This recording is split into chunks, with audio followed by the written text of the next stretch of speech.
নমস্কার, কালার ইজেলে আপনাদের স্বাগত। আমরা বিভিন্ন সময়তে বিভিন্ন ভিডিওর মধ্যে দিয়ে ফটোগ্রাফির টেকনিক্যাল দিকগুলোকে আপনাদের সামনে তুলে ধরার চেষ্টা করি। আজকেও সেরকম একটি বিষয় নিয়ে আপনাদের সঙ্গে আলাপচারিতায় আমি আর আমাকে সাহায্য করার জন্য আমার অন্যতম প্রিয় ছাত্র রিভুর সঙ্গে আপনাদের ইন্ট্রোডিউস করিয়ে দিই। তো আমরা দুজন মিলে আজকে আপনাদের সামনে ফটোগ্রাফির কিছু টেকনিক্যাল বিষয় নিয়ে কথা বলবো। তার আগে জিজ্ঞাসা করি, আপনি কি ওয়েডিং ফটোগ্রাফার? ইভেন্টে ছবি তোলেন? অথবা আপনি কি অ্যামেচার ফটোগ্রাফার কিন্তু ফটোগ্রাফিকে নিয়ে সিরিয়াসলি ভাবেন? যদি দুটো কথার একটারও উত্তর হ্যাঁ হয়, তাহলে আজকের ভিডিওটা আপনার জন্য। আমরা আজকে কথা বলবো ক্যামেরার একটি বিশেষ সেটিংস নিয়ে, যে সেটিংসটা বাঁচিয়ে দিতে পারে আপনার প্রচুর পরিমাণে সময়। আর সেই সঙ্গে আমরা ধন্যবাদ জানাবো নিকনকে আমাদের হাতে এই ক্যামেরাটি তুলে দেওয়ার জন্য, যাতে আমরা আপনাদের কাছে এই ভিডিওটি পৌঁছে দিতে পারি। যে সেটিংসটার কথা বলছিলাম, যদি নিকনের ক্যামেরা দেখেন তাহলে দেখবেন এখানে একটা অপশন আছে U1, U2, U3। যদি এটা ক্যানন হতো তাহলে এখানে থাকতো C1, C2, C3 এবং সোনির ক্ষেত্রে 1, 2 এবং 3 বলে লেখা থাকে। আজকে যেহেতু আমরা নিকনের ক্যামেরা নিয়ে করছি, তো মূলত নিকন নিয়ে কথা বলবো, কিন্তু জেনে রাখবেন বেসিক ব্যাপারটা যে কোনো ক্যামেরাতেই একই রকম। এখন প্রশ্ন হচ্ছে যে আমরা অনেকে এই চারটে সেটিং এর সঙ্গে পরিচিত, PSAM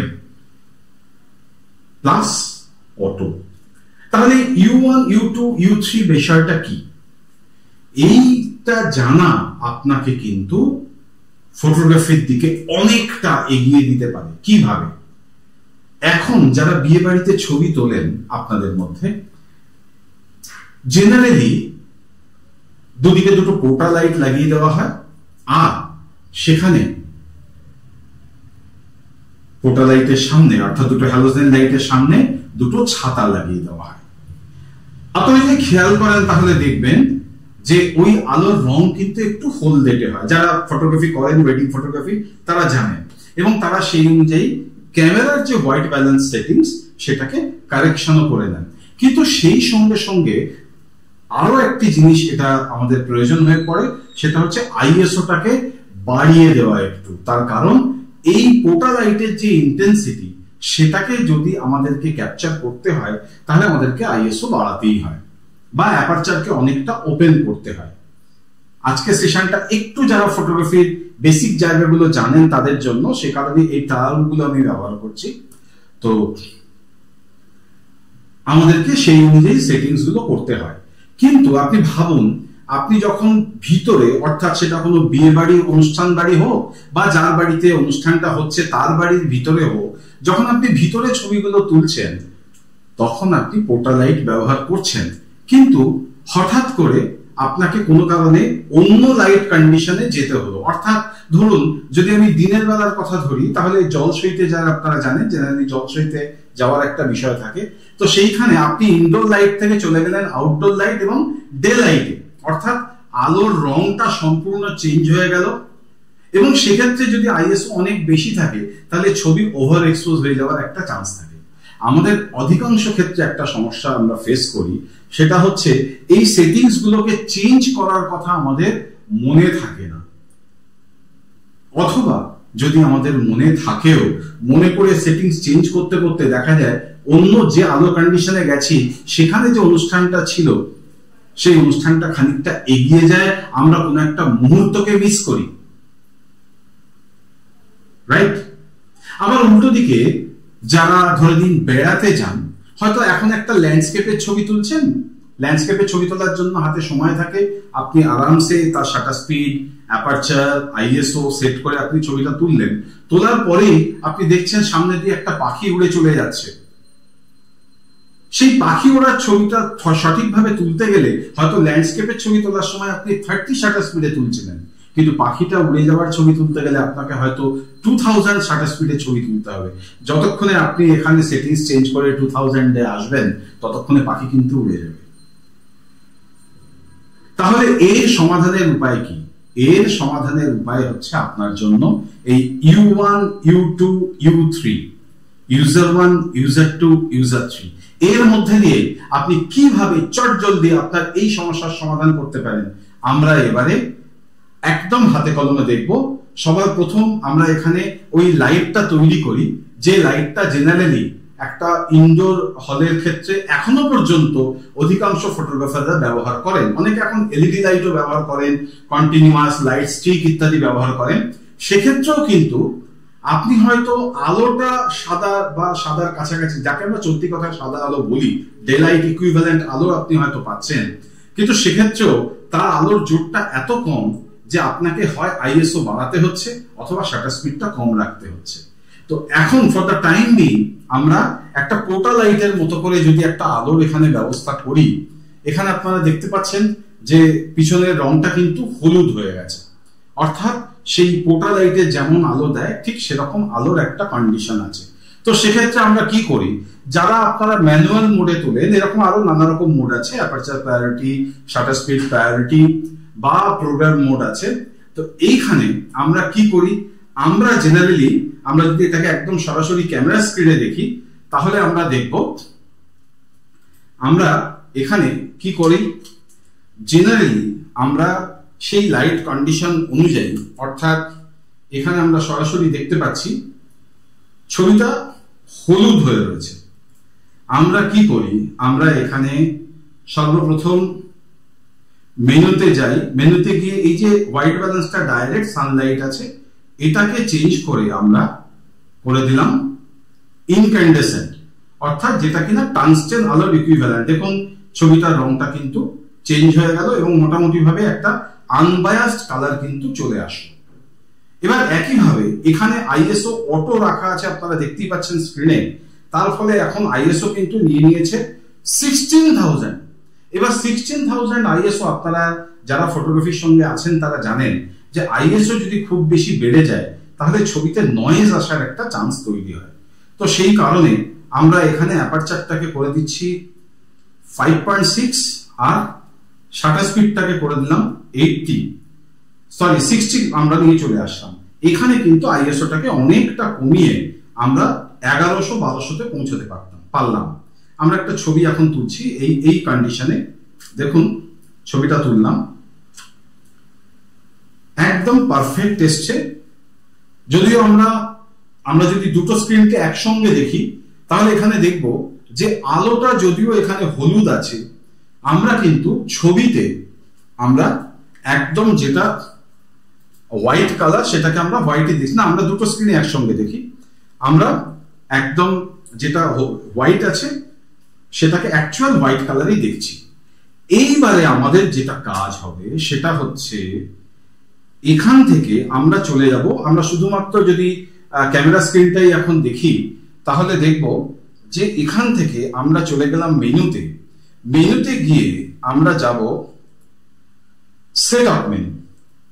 সেটআপ মেনুতে গিয়ে আমরা এখান থেকে দেখুন এই যে সেভ ইউজার সেটিংস আছে, setup menu second option save user settings, এখানে গিয়ে আমরা যদি এটাকে সেভ টু U1 অর্থাৎ ইউজার 1 করে এখানে সেভ করে দিতে পারি। কিন্তু এখানে একটা জিনিস আমাদেরকে আবার মাথায় রাখতে হবে যে যখন আমরা এই সেভ করব তার আগে আরেকটা জিনিস মাথায় রাখবো, সেটা কি, সেটা হলো যে যখন আমরা এই পোর্টা লাইটে ছবি তুলছি, বাই চান্স যদি আপনারা জানেন আমরা যদি একসঙ্গে দুটো স্ক্রিনকে দেখি, ট্রিগারটা আমরা যদি দুটো স্ক্রিনকে একসঙ্গে দেখি তাহলে দেখব যে এই যে ট্রিগার আমরা ব্যবহার করছি, এই ট্রিগারটা যদি ক্যামেরার মাথায় লাগানো থাকে এবং বাই চান্স যদি আমার সুইচটা অন থাকে ট্রিগারে, তাহলে আমি যদি ছবিটা তুলে ফেলি তখন কিন্তু ছবিটা একদম অন্যরকম হয়ে যাবে, আপনারা এখানে দেখতেই পাচ্ছেন। তো সেই জন্য যেটা আমি করব সেটা হচ্ছে আমি চলে যাব মেনুতে গিয়ে, এখানে আমরা শুধুমাত্র যদি ক্যামেরা স্ক্রিনেই দেখতে চাই তাহলে আমরা এটাকে বড় করে দেখতে পাবো। সেটা হচ্ছে যে আমরা এখান থেকে গিয়ে ফটো শুটিং মেনুতে গেলাম, গিয়ে এখানে ফ্ল্যাশের অপশনে গেলাম,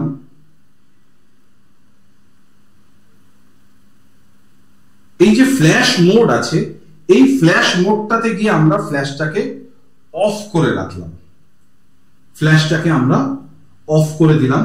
তার ফলে যেটা হলো সেটা হচ্ছে যখন আমরা ছবিটা তুলছি, দেখুন আমার ট্রিগার অন আছে, আমার ফ্ল্যাশ অন আছে এবং আমি ছবিটা তুলছি, তাও দেখুন আমার কিন্তু ফ্ল্যাশ কাজ করেনি।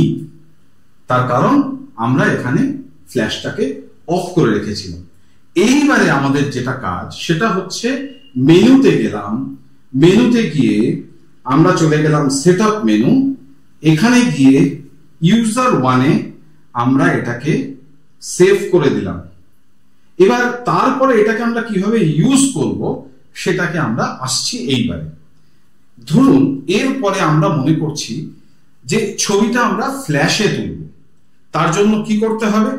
প্রথম কথা, আমার যে হোয়াইট ব্যালেন্স এখানে রয়েছে সেই হোয়াইট ব্যালেন্সটা অনুযায়ী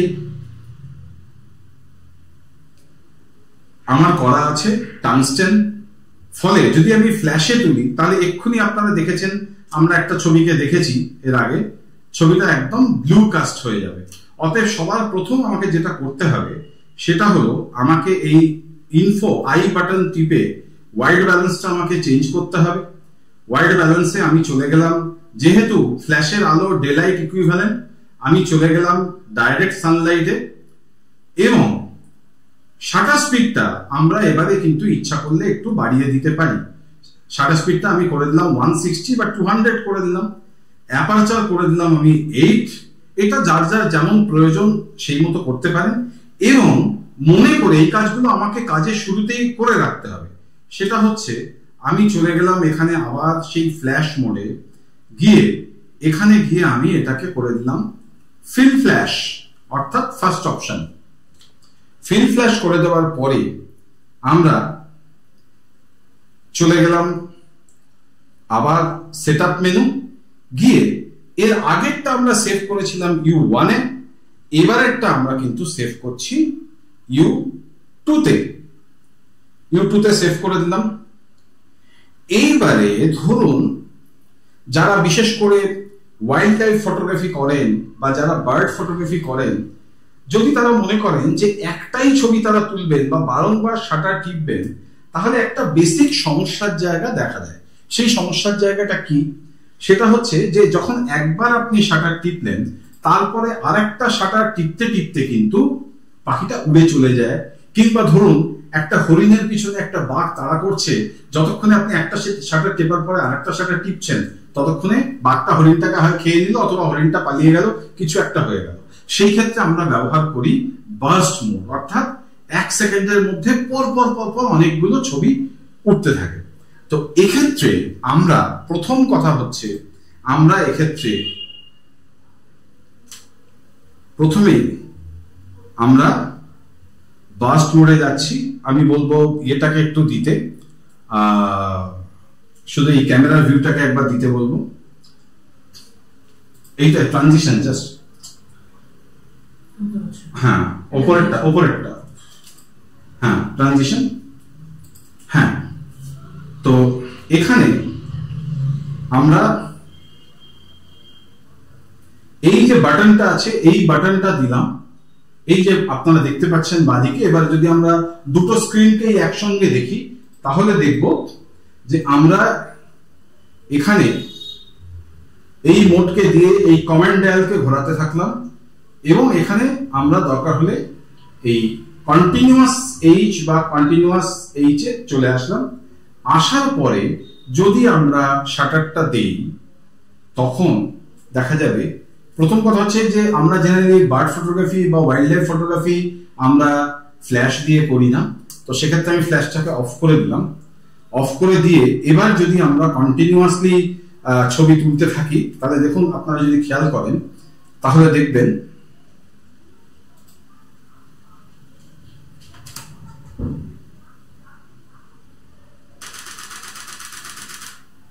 বুঝতেই পাচ্ছেন কন্টিনিউয়াসলি ছবি কিন্তু উঠতেই থাকছে। তো এইটা হচ্ছে বার্স্ট মোডের একটা সুবিধে। এবার আপনি যখন এই অনুযায়ী সেট করলেন, তারপরে এটাকে আপনি কি করলেন, সেভ ইউজার সেটিংসে গিয়ে ইউজার 3 তে আপনি এটাকে সেভ করে দিলেন। তাহলে কি হলো, এইবারে এটাকে আমরা কিভাবে ইউটিলাইজ করতে পারি সেই জিনিসটা আমাদেরকে বুঝতে হবে। সেটা হলো, আমি একেবারে একটা একটা করে আসছি। দেখুন এই মুহূর্তে আমার সেটিংস কিন্তু রয়েছে ডে লাইটের হিসাবে করা আছে, যে কারণে ছবিটা ভীষণভাবে আমরা হলুদ দেখতে পাচ্ছি। আমরা স্ক্রিনে ছবিটা ভীষণ হলুদ দেখতে পাচ্ছি। এবারে আমরা এখান থেকে আমি বলবো একবার এটা দিতে, ক্যামেরা এবং বোথ স্ক্রিন দিতে, এখানে গিয়ে আমি এটাকে ইউজার 1 করে দিলাম। দেখুন এখানে আমি ইউজার 1 করে দিয়েছি এবং ছবিটাকে আমি তুলছি।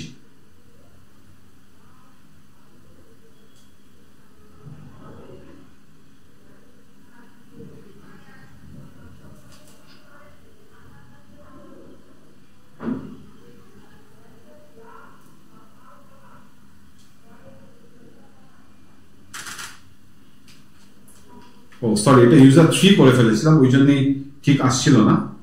আমরা ইউজার 1 এ দিলাম এবং তারপরে আমি ছবিটা তুললাম।